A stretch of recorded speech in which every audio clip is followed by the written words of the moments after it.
And we are now many who are safe and released from imprisonment and absurd mistreatment. But many of our comrades from Global Summit Flotilla are not, and they need to be released now. But most importantly, we are not the story. Thousands of Palestinians are currently being held in Israeli dungeons without a trial, hundreds of which are children. Millions are living trapped under an illegal siege in an apartheid state and occupation, who are being systematically starved and bombed to pieces. Basic societal infrastructure is being targeted and destroyed, and Palestinians are being systematically deprived of their very, very basic rights and means to survive, such as producing their own food, controlling their own territorial waters, and children being able to go to school. And the whole world knows that this did not start on October the 7th, 2023. And these Israeli war crimes have happened with impunity and with help and legitimizations from our governments, institutions, and media. And this is the story here that people should be focusing on. Do not let me and other volunteers on the flotilla be a distraction. And the Global Summit Flotilla is about solidarity with Palestinians, international solidarity. And what Israel did was mainly not to illegally abduct us in international waters and abuse us in prison, but it was that it stopped a humanitarian mission and violating international law by preventing humanitarian aid from entering Gaza, a population that are being systematically starved by Israel.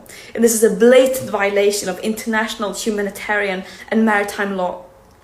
And I also want to make it very clear that our imprisonment by Israel is a direct result of our governments. They keep talking about the importance of upholding human rights and international law and to get aid into Gaza. And then when we do their job, trying to do just that while being completely peaceful and abiding by international law, they fail to ensure our safety. And this mission should not have to exist. It is a last resort when all means fall short and when those in power fail to step up and do the bare minimum.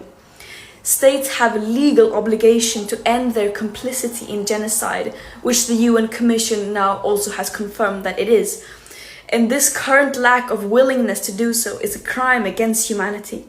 Israel does not have immunity from international law, even though it might seem like it from their genocidal propaganda.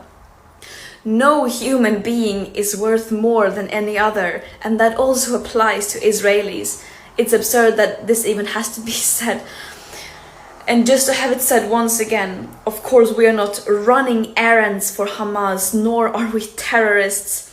Israel think they can get away with only recycling their old arguments and smear campaigns to justify their atrocities without addressing the evidence of them committing a genocide. But the world sees through their desperate lies. Terrorism is defined as the calculated act of using violence to incite fear in a population for political control. Is that really what this peaceful humanitarian mission carrying food, medicine, baby formula in line with international law was doing? One can really ask who the real terrorist is here. And I stand by what I have said and stood for since I became an activist at the age of 13. I will continue to fight for a free world, a world free of all forms of oppression and racism, where we put human and planetary well-being over short-term economic profit and geopolitical control for a few.